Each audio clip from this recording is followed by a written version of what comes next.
La croissance durable se définit comme la promotion d'une économie plus efficace dans l'utilisation des ressources, plus verte et plus compétitive. Il s'agit notamment d'actions relatives à la transition écologique, au changement climatique et à la préservation de l'environnement. Les débats de la concertation nationale sur la croissance durable ont fait ressortir le besoin de soutenir les transferts de connaissances, les systèmes d'observation et la recherche, développement et innovation dans ces domaines.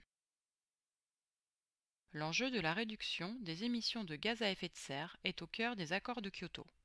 En France, l'émission de gaz à effet de serre est principalement due aux activités de transport et au secteur résidentiel et tertiaire. À l'échelle européenne, la France reste néanmoins parmi les pays les moins émetteurs de CO2 par habitant. Des disparités territoriales existent en matière de consommation énergétique.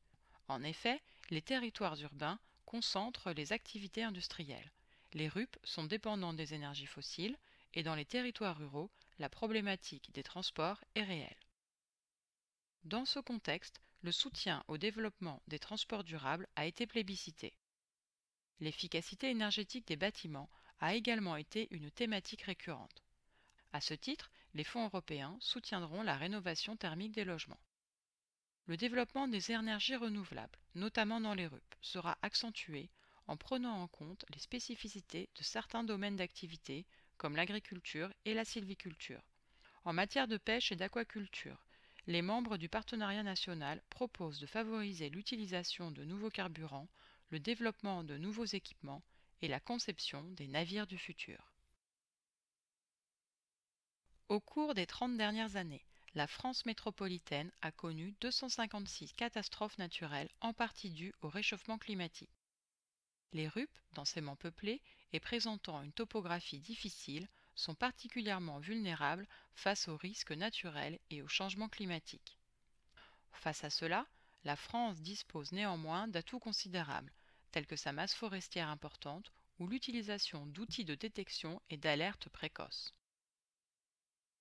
La concertation nationale a mis en avant le besoin de prendre en compte de manière systématique l'influence du climat présent et du climat futur dans la conception de tous les projets à longue durée de vie. Les fonds européens devront soutenir l'amélioration des connaissances relatives au changement climatique et à la prévention des risques.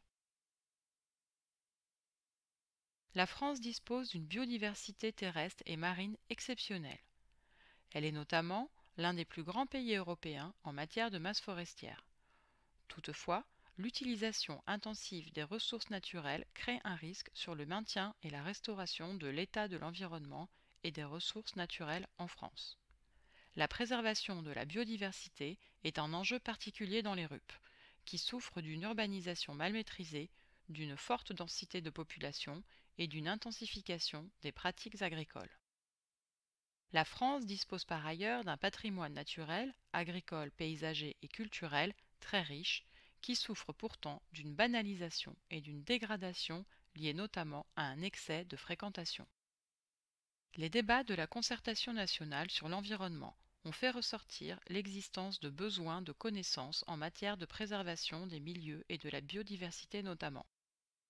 Les fonds devront être mobilisés pour protéger les zones remarquables et les zones ordinaires, préserver la biodiversité terrestre et marine, gérer durablement les ressources, notamment l'eau, le bois, les ressources halieutiques ou les déchets, préserver la qualité des paysages et mieux valoriser le patrimoine culturel.